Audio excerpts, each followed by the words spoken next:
Hey, salut à tous, je suis le juge et bienvenue au tribunal. Aujourd'hui on va parler d'un sujet assez grave et qui fait assez polémique. Je vais vous expliquer l'histoire de Cameron Herring. Ensuite on va regarder sur Twitter le débat, ainsi que des arguments des gens qui le défendent. Et après je vais vous donner mon avis sur cette histoire. A savoir qu'aujourd'hui on a l'honneur d'avoir avec nous le youtubeur Zea IRL. Et lui aussi il va nous donner son avis sur l'histoire de Cameron. Il y a aussi une vidéo qui est sortie sur la chaîne de Zea IRL et je vous invite à aller la voir. Le lien sera évidemment en description. Mais avant de commencer cette vidéo, je tiens à vous rappeler que effectivement mon pseudo YouTube c'est le tribunal et je me fais appeler le juge, mais c'est totalement fictif et en aucun cas j'ai en ma connaissance des lois et mon opinion sur l'affaire, bah ça reste purement et simplement que mon opinion. Et je vous conseille vraiment de vous faire votre propre avis et de pas forcément se focaliser sur ce qu'on va dire nous dans cette vidéo. Bref, on n'oublie pas le like et le partage et bienvenue encore une fois dans cet épisode du tribunal.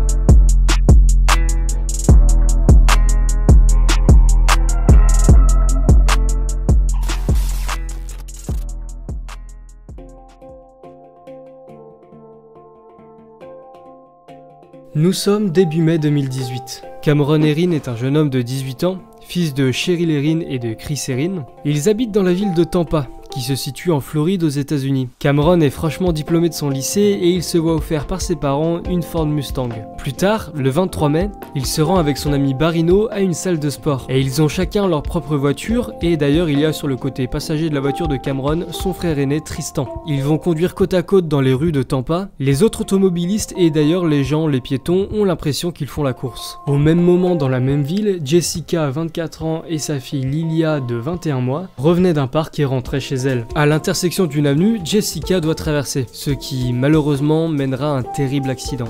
À quelques dizaines de mètres roulent Cameron et Barrino. Ils sont à 100 miles par heure, ce qui équivaut à 160 km/h. Barrino voit la mère de famille, il décide de dévier sa trajectoire et de freiner un maximum. Et Cameron, il doit maintenant aussi éviter la voiture de son ami. Lui aussi, il freine un maximum, mais tragiquement, il fauche Jessica et son enfant. Lors de l'impact, la vitesse de la Ford était entre 30 et 40 miles par heure, ce qui est donc entre 48 et 65 km/h. Et malheureusement, les deux piétons sont décédés. Il faut savoir que quelques jours avant l'accident, soit le 18 mai, Cameron avait déjà eu des excès de vitesse. Le long d'une autoroute inter-état, il était allé à 260 km/h. Et le 22 mai, donc le jour avant l'accident, il avait roulé à 135 km/h le long d'une route un peu plus classique. Tout ça pour dire que le mec, certes, il avait sa voiture depuis pas longtemps, mais il faisait déjà des excès de vitesse. Et un jour ou l'autre, si tu conduis aussi imprudemment, bah ça mène à un accident. Mais le truc, c'est que en plus de te mettre en danger toi, bah tu mets en danger les autres. Donc quand vous conduirez, faites attention. S'il y a des règles de sécurité, c'est pas pour rien. Bon, ensuite on va faire bref, il y a sûrement eu plein de réunions ou je ne sais quoi, parce que, enfin voilà quoi, faut que la loi s'organise, des tribunaux, plein de trucs. Mais 3 ans plus tard, en 2021, Cameron est condamné à 24 ans de prison. Pourquoi ça fait parler? Bon, c'est vrai, pourquoi autant de bruit pour cette histoire qui aurait pu rester locale? En fait, c'est qu'il y a des gens sur TikTok qui ont comparé Cameron avec Kyle Thomas, un TikToker de 28 millions d'abonnés. Et le TikTok a percé, donc l'histoire de l'accident a commencé à se faire connaître. Et puis je sais pas trop pourquoi, mais maintenant, tout autour du monde, sur Instagram, Twitter et TikTok, beaucoup de gens parlent de cette affaire et défendent Cameron. Faut savoir que dans l'énorme communauté des gens qui le défendent, bah y en a qui ont créé de faux témoignages, de faux papiers, de faux screens et de documents factices. Ce qui donc équivaut à des faux papiers, je me répète, mais avec des mots différents, donc ouais bref, c'est pas grave. En tout cas tout ça, ça a fait qu'il y a encore plus de gens qui le défendent avec des arguments qui n'ont aucune valeur juridique. Les juges et ceux qui sont censés donner la peine de 24 ans de prison à Cameron, bah ils en prennent logiquement pas compte, parce que c'est incertain, c'est pas officiel, et puis eux ils ont déjà tous les éléments qu'il faut entre leurs mains. Bah il y a beaucoup d'arguments qui peuvent être tout simplement de simples rumeurs et qui ont pris de l'importance aux yeux des gens parce que ça va dans leur sens. Mais les gens ne le comprennent pas et ça fait des semaines que ça continue. Il y a des gens qui ont créé des comptes et des TikTok à son effigie, il y a des comptes Instagram, et t'as l'impression que toutes les minutes, bah il y a des tweets à ce sujet. En tout cas pour les TikTok, il y a à chaque fois des milliers de likes et des milliers d'abonnés. Mon avis sur sa peine de prison, bah selon moi, c'est mérité. Et toi Zea, c'est quoi ton avis? Ok, salut tout le monde, c'est Zea, j'espère que vous allez bien. Avant toute chose, je tiens d'ores et déjà à remercier le tribunal de m'inviter sur sa chaîne YouTube afin de m'exprimer sur le sujet qui concerne Cameron Herring. J'espère que je l'ai bien prononcé. Je pense que le tribunal tribunal vous a déjà expliqué qui il était et que cette personne avait été condamnée à 24 ans de prison pour avoir causé un accident mortel prenant la vie d'une maman et de sa fille. Mais ce qu'il faut aussi savoir, c'est que Cameron Herring, à ce moment-là, faisait la course avec d'autres amis à lui, sur une route ne dépassant pas les 65 km et roulait sur celle-ci à plus de 165 km. Et donc ce qui se passe en ce moment, et surtout sur TikTok, eh bien certaines personnes trouvent la peine de 24 ans beaucoup trop élevée par rapport à ce qu'il a fait. Et je sais pas du tout si vous vous en rendez compte, mais je trouve ça juste horrible. À partir du moment où tu conduis un véhicule, eh bien tu es maître de celui-ci. Surtout qu'aux États-Unis, eh bien les peines sont beaucoup plus élevées. Et c'est totalement compréhensible, étant donné que la personne en question a quand même retiré la vie d'une maman et de sa fille. Et 24 ans pour avoir pris 2 vies, eh bien c'est rien du tout comparé à ce que le père de la famille ou la famille en elle-même de la victime vont endurer. Car dites-vous qu'au bout de 24 ans, il sera libre. Alors concernant toutes les personnes qui le soutiennent, eh bien je trouve ça juste horrible. Et ces personnes pourront uniquement comprendre l'effet que ça fait de perdre quelqu'un après l'avoir vécu. Car tant que tu l'as pas vécu, eh bien tu ne peux pas avoir un raisonnement qui va en faveur de la personne en question. Et même si ce n'était pas volontaire, les faits sont présents. De plus, défendre quelqu'un qui a commis un meurtre, car soi-disant il est beau, que certaines filles crushent sur lui, c'est clairement de l'hypocrisie. Car croyez-moi que si la personne d'en face avait perdu un membre de sa famille, un ami ou autre, à cause d'un individu quelconque, eh bien la personne ne réagirait pas du tout comme ça. Donc pour moi les 24 ans de peine sont clairement légitimes. Alors voilà en ce qui concerne mon avis. Maintenant je vais vous laisser vous forger le vôtre et je vais surtout vous laisser avec la suite de la vidéo. Et encore une fois, merci au tribunal de m'inviter sur sa chaîne.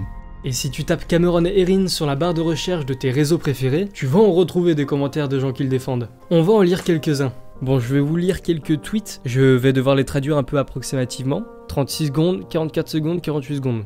Ça fuse. Bon, bah, justice pour Cameron Herring, justice pour Cameron Herring. Ouais, parce qu'en fait, personne sait vraiment comment ça s'écrit. Il y a des gens qui écrivent IN, il y a des gens qui écrivent EN, et bah là, il a carrément fait un mélange. On comprend les sentiments du proche de la victime. On lui souhaite du bonheur jusqu'à la fin de sa vie. Mais c'est injuste que la vie d'un jeune innocent se finisse. Ça fait vraiment mal quand j'y pense. Comment doit se sentir Cameron Herring? Donc en gros, là, le père, enfin, j'ai dit la famille, parce qu'en gros, le père, bah, il veut qu'il prenne le plus possible, ce qui est logique, parce qu'il a quand même tué sa femme et sa fille. Il parle de vie de innocent qui se finit, mais attention, le mec a tué 2 personnes, mais il est innocent. Bon, j'ai pas vraiment compris la première phrase, mais ici, Cameron n'a pas fait la course, sa vitesse n'était pas rapide. Au choc, il était déjà à plus de 50 km/h, et puis quelques, centaines de mètres avant, il était à 160 km/h en pleine ville. Donc non, il n'y a aucune justice, n'importe quoi.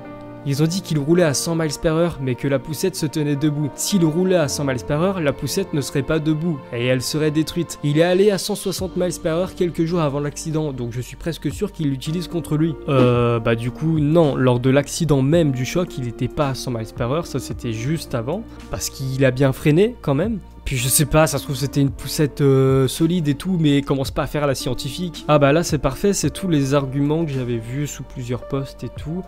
Voilà, c'est des documents, tu sais même pas d'où ils sortent, tu sais même pas ce qui est vrai. Bon, tout ça, hein, c'est des screens que j'ai pris il y a quelques jours, donc peut-être que là, si je cherchais maintenant, j'allais trouver autre chose. C'est honteux, d'ailleurs, je viens de lire là, les 2 premiers trucs, j'ai pas envie de lire plus parce que c'est complètement con. Genre, ils disent qu'il n'y avait pas de passage piéton sur cette route, donc c'est pas de la faute de Cameron Herring, que c'est elle qui devrait être accusée d'avoir gâché la vie de Cameron, enfin d'avoir tué Cameron Herring, parce que pour eux, le fait qu'il passe 24 ans en prison, bah ça le tue. Donc je sais pas, il y a vraiment des gens timbrés, enfin pour moi c'est vraiment le pire du pire ça, tu vois. Mais à part ça, bah voilà quoi, elle a traversé, s'il y a pas de passage piéton, bah c'est pas de sa faute, à un moment si elle doit traverser pour aller chez elle, elle traverse quoi, genre c'est bon. La vérité c'est que la mère se dépêchait pour rentrer chez elle, elle a pas vérifié que la rue était claire, et elle a coupé la route aux voitures. Elle a risqué sa vie et la vie de son enfant, et Cameron ne pouvait pas éviter cette collision parce qu'ils étaient assez proches. S'il roulait depuis le début à 50 km/h, il aurait pu freiner. Mais de base, il était à 160. On a tous les arguments et toutes les preuves qui prouvent l'innocence de Cameron, mais personne ne veut le voir ou personne ne veut y répondre. Est-ce que dans cette vie, l'injustice est normale ? Je trouve ça honteux de dire ce genre de commentaires parce qu'encore une fois, bah, tous les trucs, toutes les preuves qu'ils voient, c'est les trucs d'internet, tu sais pas ce qui est vrai, tu sais pas ce qui est faux. Je veux dire vraiment, encore une fois, je me répète, mais les gens des tribunaux américains, enfin les gens qui se sont occupés de cette affaire, bah eux ils ont tous les arguments, enfin ils ont tout ce qu'il faut en fait. Je comprends pas à quoi ça sert de sortir des trucs d'internet claqués au sol. Et mon problème avec ces gens-là, c'est qu'ils sont réellement nombreux à le défendre, à idéaliser le gars, à le fantasmer, et vraiment je trouve ça honteux.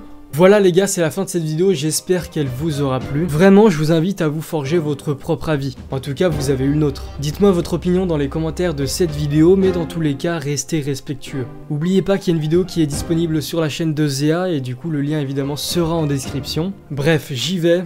Bye tout le monde.